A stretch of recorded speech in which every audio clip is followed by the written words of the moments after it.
Halo semua, perkenalkan saya atas nama Marcelina Ngoda dengan NIM 19010606114, mahasiswi semester 5. Pada video ini saya akan menjelaskan tentang gugus fungsi amina.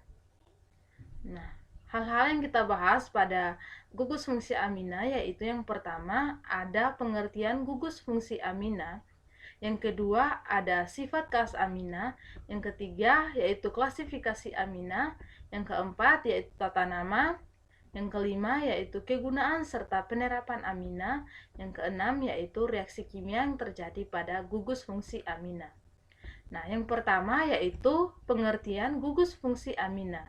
Jadi, amina adalah turunan amonia yang satu atau lebih hidrogennya digantikan oleh gugus alkil atau senyawa karbon yang mengandung nitrogen.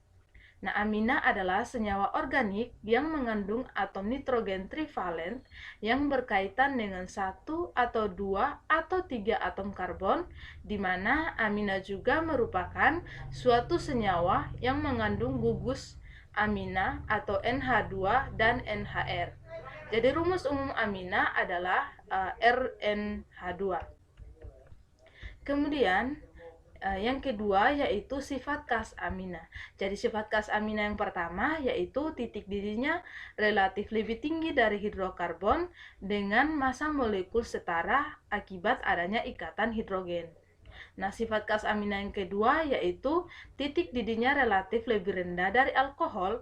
Hal ini terjadi karena ikatan hidrogennya lebih lemah diakibatkan ikatan N dan H yang lebih rendah polaritasnya dibandingkan ikatan antara O dan H.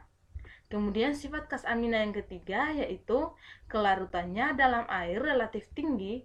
Hal ini terjadi akibat kemampuannya membentuk ikatan hidrogen yang merupakan molekul air. Nah, sifat khas amina yang keempat yaitu amina tergolong suatu basa lemah karena pasangan elektron bebas milik nitrogen dapat menerima proton, di mana kekuatannya tergantung pada kemudahan pasangan elektron bebas menerima proton serta kestabilan ion konjugat asamnya. Kemudian yang ketiga ada klasifikasi amina. Berdasarkan gugus tempat terikatnya amina, maka amina dapat dikelompokkan dalam alkil amina dan aril amina. Amina diklasifikasikan berdasarkan jumlah substituen organik yang terikat pada nitrogen, yaitu amina primer dengan rumus RNH2, amina sekunder dengan rumus R2NH, dan amina tersier dengan rumus R3N. Nah, yang pertama yaitu amina primer. Amina primer memiliki titik didih yang berbeda antara senyawa alkana dan alkohol berdasarkan berat molekul. Amina primer mengandung NH2 yang terikat pada rantai atau cincin hidrokarbon. Nah, pada amina sebagai turunan amonia atau NH3, dalam amina primer ini salah satu hidrogennya digantikan oleh hidrokarbon. Nah, satu karbon terikat pada N. Nah, di sini dapat dilihat bentuk struktur dari amina primer. Nah, contoh daripada amina primer yaitu sikloheksil-amina, di mana di sini NH2 terikat oleh struktur benzena. Amonia dan amina primer masing-masing mengandung sebuah gugus NH2. Nah, pada amonia, gugus ini terikat pada sebuah atom hidrogen, sedangkan pada amina primer terikat pada sebuah gugus alkil atau yang disimbolkan dengan R atau pada sebuah cincin benzena. Klasifikasi amina yang kedua yaitu amina sekunder. Nah, dalam amina sekunder, dua dari hidrogen atom pada amonia digantikan dengan hidrogen. Nah, untuk struktur daripada amina sekunder dapat dilihat di sini, di mana hidrokarbon ini berikatan dengan N, kemudian kedua gugus alkil ini juga berikatan dengan N. Nah, contoh daripada amina sekunder yaitu etil metil amina, di mana reaksinya yaitu H3C berikatan dengan NH, kemudian NH berikatan dengan CH2CH3. Nah, klasifikasi amina yang ketiga yaitu amina tersier. Nah, amina alifatik atau aromatik dengan HNO2 memberikan hasil reaksi yang ditentukan jenis amina tersier yang digunakan. Nah, pada amina alifatik atau aromatik, reaksinya dengan HNO2 dapat mengakibatkan terjadinya substitusi cincin aromatik oleh gugus NO. Amina tersier adalah 3 gugus yang terikat pada satu nitrogen. Nah, untuk struktur daripada amina tersier dapat dilihat di sini, yaitu di mana ketiga gugus alkil ini berikatan dengan nitrogen. Contoh daripada amina tersier yaitu etil dimetil amina. Nah, untuk reaksinya yaitu H3C berikatan dengan N, kemudian N berikatan dengan CH2 dan CH2CH3. Nah, suatu nitrogen amina dapat memiliki 4 gugus yang terikat padanya. Dalam hal ini, nitrogen merupakan bagian dari suatu ion positif. Jika satu atau lebih yang terikat pada N adalah H, maka senyawanya disebut garam amina. Jika yang terikat keempatnya adalah alkil atau aril tanpa ada H pada N, maka senyawanya disebut sebagai garam amonium kuartener. Kemudian yang keempat ada tata nama. Untuk penamaan amina mengikuti aturan sebagai berikut. Nah, di sini untuk aturan yang pertama yaitu amina sederhana diberi nama berdasarkan sistem gugus fungsional. Gugus alkil atau aril disebut lebih dahulu, kemudian ditambahkan akhiran amina. Nah, di sini misalnya ada CH3CH2, CH2CH2, dan NH2. Ini disebut dengan butil amina. Kemudian di sini ada CH3 2 kali CHNH. Ini disebut dengan diisoproponil amina. Kemudian aturan yang kedua yaitu untuk senyawa yang mempunyai 2 gugus amina diberi nama dengan akhiran di amina dari alkana induknya dengan pemberian angka yang sesuai. Nah, contohnya yaitu H2N, CH2, CH2, CH2, NH2. Di sini diberi nama dengan 1,3 propana di amina. Kemudian, aturan yang ketiga yaitu untuk amina yang mempunyai substituen yang sejenis, maka penamaannya dengan memberi awalan di atau tri pada senyawa alkil yang diikuti dengan amina. Nah, di sini kita bisa lihat contohnya yaitu HC3 berikatan dengan N, kemudian N berikatan dengan CH3 di sampingnya, dan di bawah N berikatan dengan CH3 lagi. Jadi ini disebut dengan trimetil amina dan difenil amina. Contoh lain daripada untuk aturan penamaan amina yang ketiga. Nah, untuk aturan yang keempat, untuk amina sekunder dan tersier yang mempunyai substituen lebih dari satu, maka gugus alkil terbesar dianggap sebagai induk. Gugus alkil tambahan dinyatakan sebagai awalan N-alkil. Nah, di sini untuk contohnya misalnya ada N-metil 2 butil amina. Kemudian ada N-dimetil propil amina. Nah, aturan yang kelima yaitu amina yang memiliki gugus fungsi lebih dari satu dan memiliki prioritas tata nama yang lebih tinggi, maka NH2 diberi nama menjadi amino. Nah, di sini contohnya ada 2 amino 1 pentanol dan asan 3 amino benzoat. Nah, yang kelima, manfaat serta penerapan gugus fungsi amina. Senyawa amina memiliki kegunaan yang luas dalam kehidupan, yaitu dapat berguna sebagai pencegah korosif, bakterisida, fungisida, bahan pemflotasi, dan pengemulsi. Ini menurut Bilstein pada tahun 1984.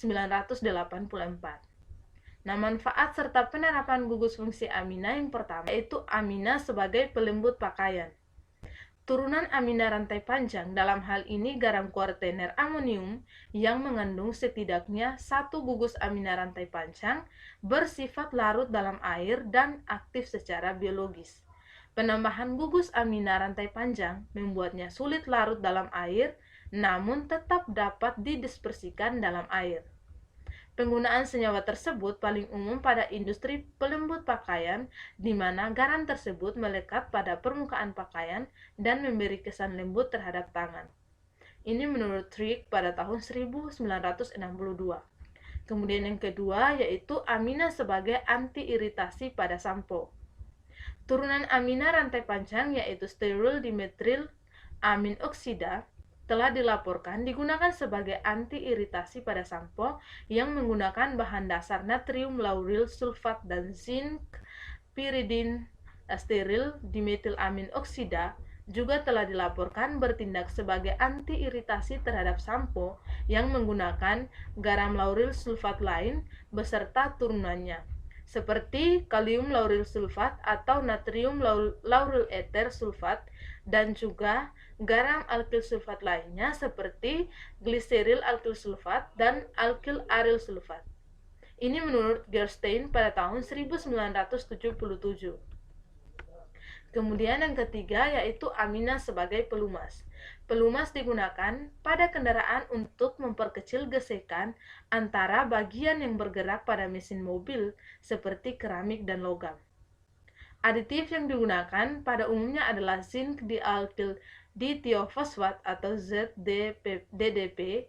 Namun, senyawa tersebut memberikan kontribusi besar terhadap emisi partikulat sulfur dan fosfor ke udara serta menjadi racun katalis pada catalytic converter, sehingga perlu ditemukan penggantinya.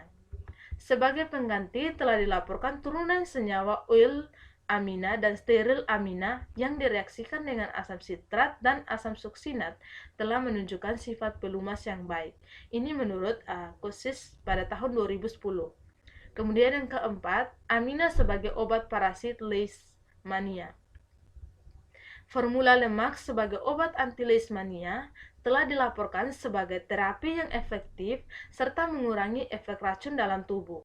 Dalam hal ini, liposom yang dicampurkan dengan fosfatidilkolin atau PC dan steril amina atau ZA telah terbukti memiliki aktivitas antiprotozoa secara in vitro terhadap parasit Trypanosoma cruzi, Trypanosoma brucei-gambiense, dan secara in vivo terhadap parasit Toxoplasma gandhi dan L. donovani. Ini menurut Banerjee pada tahun 2007. Nah, yang keenam yaitu reaksi yang terjadi pada gugus fungsi amina. Yang pertama ada reaksi amina dengan asam kuat. Ini disebut dengan reaksi penggaraman. Reaksi amina dengan asam kuat seperti HCl akan menghasilkan garam alkil amodia. Reaksinya RNH2 bereaksi dengan HCl menghasilkan RNH3 dan Cl-. Kemampuan amina untuk dapat membentuk garam arilmonium dapat memudahkan pemisahan senyawa amina dari senyawa lainnya. Nah, misalnya pada campuran p-toluidin dengan p-nitrotoluena, apabila ke dalam campuran ini ditambahkan dengan asam kuat atau HCl, maka p-toluidin akan membentuk garam aril amonium yang dapat larut di dalam air, sehingga ekstraksi dengan menggunakan pelarut nonpolar seperti ether, kedua asam dapat dipisahkan. Nah, garam aril amonium terdapat pada lapisan air dan p-toluidin pada lapisan ether. Untuk memperoleh p-nitrotoluena kembali, garam aril amonium yang berada pada lapisan air direaksikan dengan basa kuat yaitu NaOH. Selanjutnya yang kedua ada reaksi asilasi. Nah, reaksi asilasi ini bertujuan untuk pembuatan amida. Pembuatan amida dari amina primer dapat dilakukan dengan mereaksikannya dengan turunan asam karboksilat seperti ester, asil halida, dan asam anhidrida. Sebagai contoh reaksi antara anilin dan asetat anhidrida dapat menghasilkan asetanilida. Nah, di sini reaksinya seperti ini, anilin bereaksi dengan asetat anhidrid menghasilkan asetanilida dan CH3COOH atau cuka. Kemudian reaksi yang ketiga yaitu reaksi sulfonasi. Nah, reaksi sulfonasi ini untuk pembuatan sulfonamida. Reaksi sulfonasi antara senyawa amina dengan aril sulfonyl klorida termasuk dalam reaksi substitusi. Nah, reaksinya secara umum dapat ditulis sebagai berikut. Nah, di sini ada benzena sulfonyl klorida bereaksi dengan RNH2 dapat menghasilkan suatu sulfonamida dan HCl. Nah, demikian penjelasan saya tentang gugus fungsi amina. Sekian dan terima kasih.